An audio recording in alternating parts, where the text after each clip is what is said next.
for naming me the postulator, the cause for canonization of Sister Blandina. I will do my very best.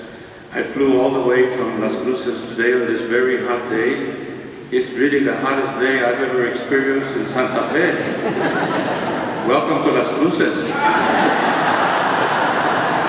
Anyway, I always knew that Santa Fe was hot stuff.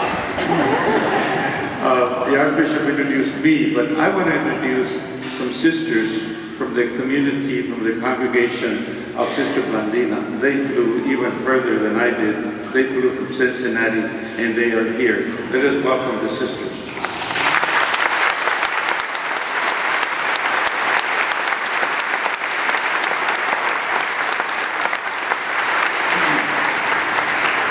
It is indeed a joy to have this position.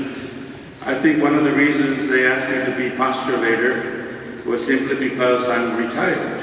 And they think I don't have anything to do. Well, I have news for them. But there will be time to do this very wonderful work in promoting the cause of Sister Blandina.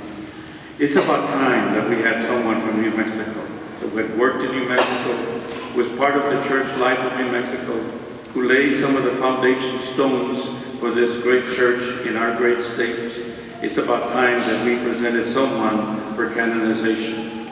My job as postulator is really very simple.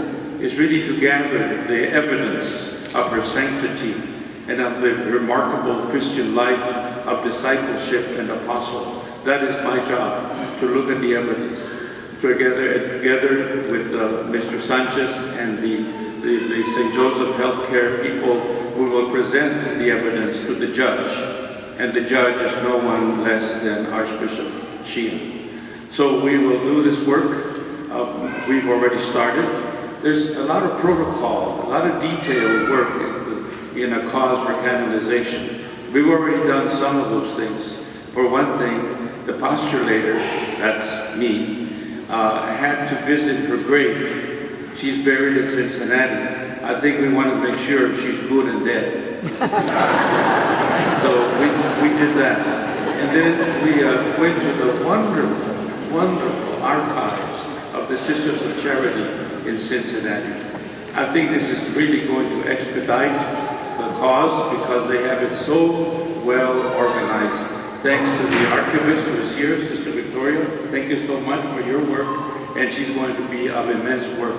We've already started looking at photographs and reading her materials. Her devotion was to Jesus. That she was her heart was full of the Lord Jesus. She loved him. It was for him that she did all these things that she did. She was not a martyr of blood. She was what Pope Francis calls a white martyr. He says there are two kinds of martyrs.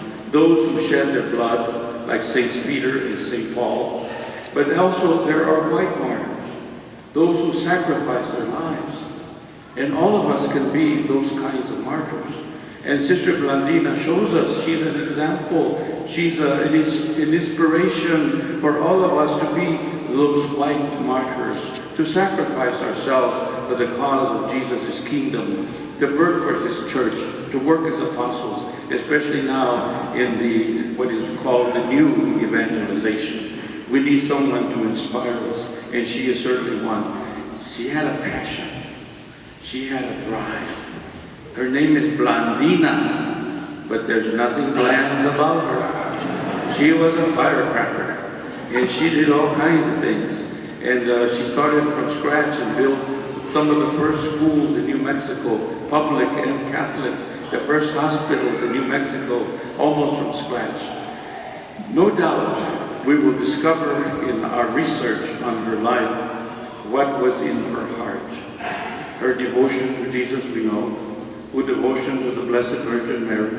And no doubt, in her coming to New Mexico, something about the spirituality of this place of grace must have rubbed off on her. She returned to Cincinnati after working here several years, but she must have taken with her much of the spirituality of New Mexico.